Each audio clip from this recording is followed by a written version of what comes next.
Today's video is going to be two things I don't usually do. What? No, that's a lie. Is that right? Is that right? And I'm gonna crack it open on the 21st, regardless of where I'm at with any other books. So, horns are honking, let's get started. Hi everybody, it's Audrey and welcome back to Chapter and Converse. If you are new here, welcome to the channel where I talk about books and things and am trying to be really consistent about making videos again. So I thought what better way to keep myself a bit consistent is to participate in a read-a-thon. And believe it or not, this is the first read-a-thon I have done all year, which is crazy, but apropos of the year that we're having. But I am doing BUZZWORDATHON, which you can tell by the title of this video, and I will link all the details down below. It is a read-a-thon hosted by Kayla at Books and Lala. She has sort of shocked all of us by freaking us out by saying this is the last BUZZWORDATHon ever, but it's really not. So check out her video down below. And this read-a-thon takes place the 21st to the 27th. And long story short, if you're new to BUZZWORDATHON, she picks a word or phrase that is showing up in books lately. It seems to be super popular. And you just read books with that word in it. So any kind of book, any kind of genre, size, shape, form, whatever, you do you. And you basically just discover books with the word in it. So this time around the word is night. And I have a couple of recommendations. I have a bunch of books that are on my TBR. I don't intend to read all of them, but you guys know I'm super moody and I like to have options. But there is one book in particular that I have been holding on to because of this, and I cannot wait to crack it open. So let's get into the video and let's talk about books. So this probably isn't going to surprise anyone, but the book I'm super desperate to read is The Night Swim by Megan Golden. I read The Escape Room earlier this year and loved it. And I'm just a huge fan of hers, so I can't wait to dive into this. I know little about it, which is on purpose, but I know that this is a true crime podcaster who I want to say probably typically does cold cases, and this time around she decides to follow a live case that is going on, which is a rape trial, and she goes to cover it, and while she's there, she starts to get notes on her car about, and someone asking her to investigate another crime that happened in that town years earlier. And I don't know if it was a murder, I don't know what it was. Again, I'm not even reading the front cover of this, and I have intentionally not listened to people talk about this book, other than I know that a lot of people have been raving about it. But again, loved The Escape Room, huge fan of hers, so I don't care what is going on the 21st, I will be reading this book. The next two books I have are actually by the same author, and it's Wendy Walker, who seems to have an affection for the word night. And the first one is Emma in the Night. I have a little bit of a struggle with Wendy Walker in that I did not completely get on with All Is Not Forgotten, which was her first book. So I enjoyed the premise of it. I struggled with the book. I'm sure I've talked about it in another video, but I've heard great things about this, and as a writer and creator, I'm a big fan of Wendy Walker's. I've done classes, writing classes with her, not one-on-one, but when she puts on classes, I did those. I've listened to a lot of her videos that she's done during quarantine, conferences that she's been at. I've seen her on panels and things like that. So I really enjoy her as a writer. And again, I've heard really good things about this book. So this is about two sisters who, I think they're 15 and 17, go out one night, and they just basically disappear, and their car is found abandoned, no sign of them, nothing. And then 3 years later, one of the sisters comes back and I guess has this twisted story of them being kidnapped and what happened, and they're trying to piece together what happened that night and where she's been for 3 years and where her sister is. And it sounds like unreliable narrator and holes in the story and a lot of mystery going on here. So I'm really curious about this one. Again, I've heard really good things about it.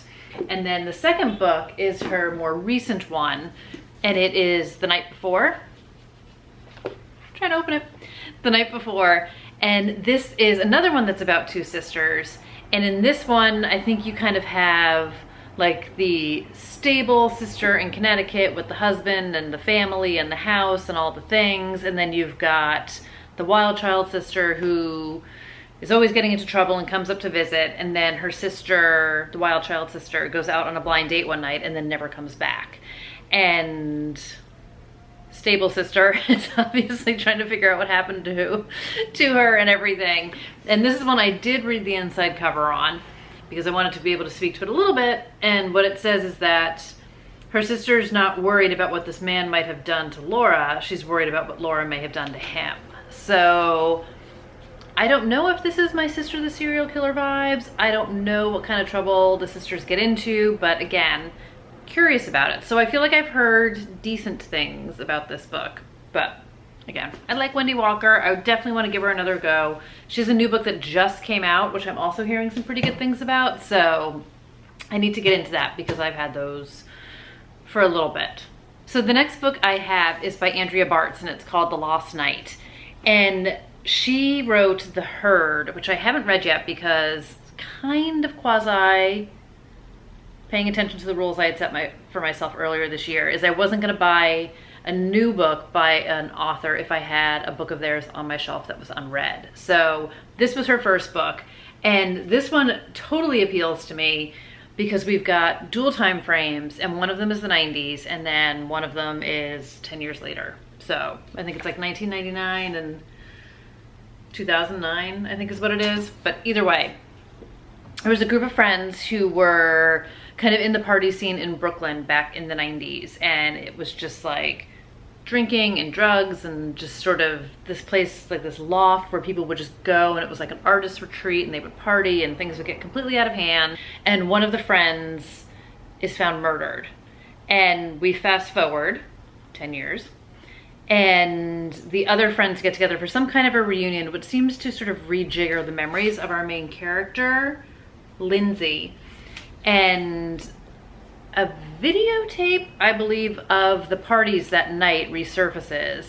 And Lindsay is starting to piece together what actually happened the night her friend died. And I think she thinks maybe she had something to do with it. So I'm excited about this. 90s in New York, sign me up. I listened to a few podcasts with Andrea Bartz when The Herd came out, and then I deep dove into older podcasts when The Lost Night came out. And I mean, it's not like this book is old or anything. Like, I think it just came out a couple of years ago, 2019. So it's not like it's an old book or anything. But again, if you guys follow me, you know I always get more excited about a book when I really connect with the author, him or herself. And I enjoyed the podcast with her. I'm curious to read this. I love a dual timeline. I love an unreliable narrator. And I'm really curious what's on that videotape. So Lost Night is on the list. And then the last book I have on my TBR, which is one I've been meaning to get to forever and ever, and I just haven't, honestly, because it's huge as all get out. And it's Night Film by Marisha Pessl. And this is a book that really early on in my booktube days, when I was watching other people and was kind of toying with creating my own channel but wasn't quite sure about it, this was a book a lot of people were talking about. So that's like 2 years ago, and it seems like totally something I would want to. I mean, it's huge. It's like 500 and something pages.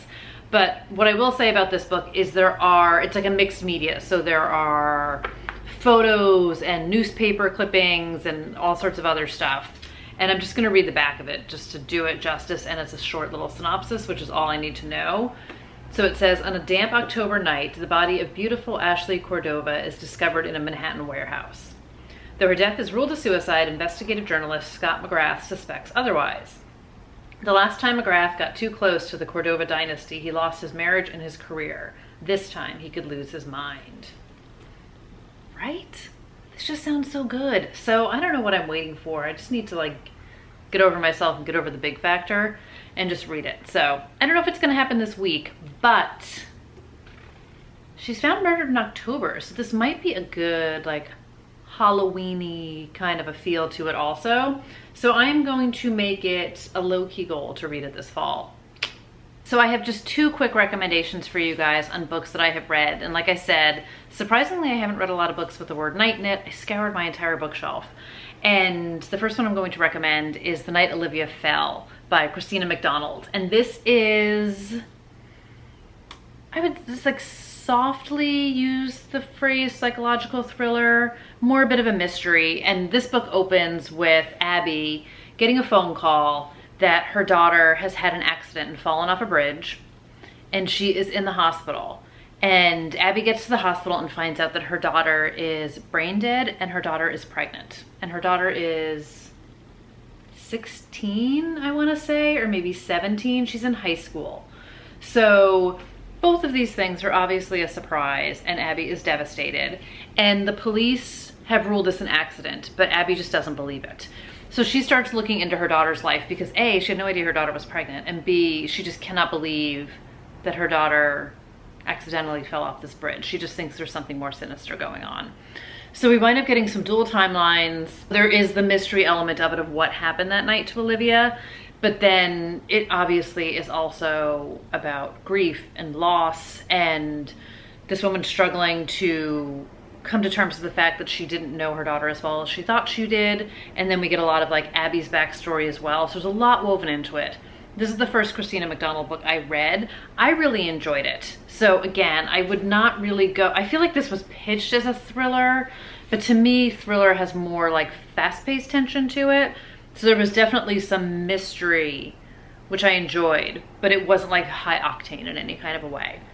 So just go in knowing that, but also go in knowing that it's a good book. So if you haven't read this one yet and you're looking for a little bit of a thriller, I would give this one a go.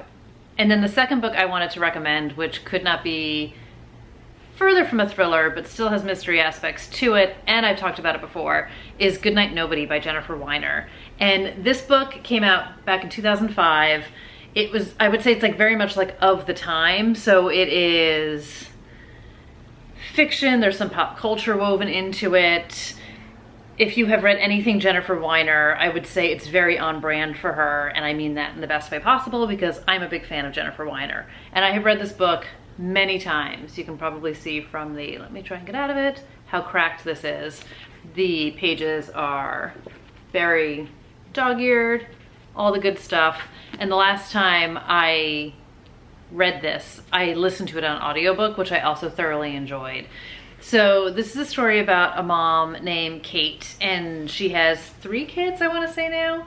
Yes, a semi-accidental mother of 3. So her and her husband used to live in New York City. She was like born and bred in New York, and they wind up moving to Connecticut because her husband thinks like that's what we should be doing. He wants to keep up with the Joneses. He wants to keep up appearances. Kate is now a stay-at-home mom, and her husband commutes to the city. And she's just feeling super lost. She doesn't quite fit in with the mommies. She doesn't quite know what to do with herself. She used to work at magazines and be a journalist. She just doesn't feel right in her own skin, but she's trying her damnedest to fit in. And she gets an invite to one of the mommy houses to do a play date with their kids. This is how the book opens, and she shows up, and mommy is dead on the kitchen floor in this Wisteria Lane-ish kind of suburb in Connecticut. So to kind of squash her boredom and make herself feel more important and make herself recapture the way she used to feel in her former life, which is not to say she doesn't love her kids, because she loves her kids. But something is missing for Kate, and Kate decides that she's going to investigate the murder of the mommy. So it is mystery, but it's not like hard-boiled detective-y type of stuff. It is definitely like Jennifer Weiner mystery. Again, I say that with all love and respect because I'm a big fan of hers. And I just thoroughly enjoyed this book. I never stopped getting something else out of it. I never stopped laughing. Her best friend is just amazing. The audiobook of this is so good. Like, I just feel like the inflections and the voice and everything in it is just so much fun. So if you are looking for something with a little bit of a mystery, but maybe you're not hardcore into it, or like a hardcore mystery person, there's no blood or guts or anything like that in this one. It's a good time, it's good fun. The nostalgia of it always makes me happy, and I highly, highly, hugely recommend it. That said, if neither of these recommendations or my TBR work for you, some other books with night in it that I haven't read and don't have a ton of interest in, but The Nightingale is a huge one. The Night Circus is a huge one. If you want to go classics, you can read Tender is the Night. You guys know what to do. Google the word night, hop on your Goodreads. There's tons of books out there to choose from of all genres, and it's just fun to do a read-a-thon. It's just a reason to just pull some books together and have a good time with it all. So that's gonna do it for this video. Let me know if you guys are participating. Let me know what your #1 book that you want to get read this week is. And I'm curious if any of our books align, but let me know if they don't. That's also always totally cool. But thank you guys for spending a little bit of your day with me today and for watching. I really appreciate it. And like I said, I will let you guys know how my reading week goes. I wish you guys a great read-a-thon if you're doing it, and I will see you guys in the next video. Take care, everybody. Bye.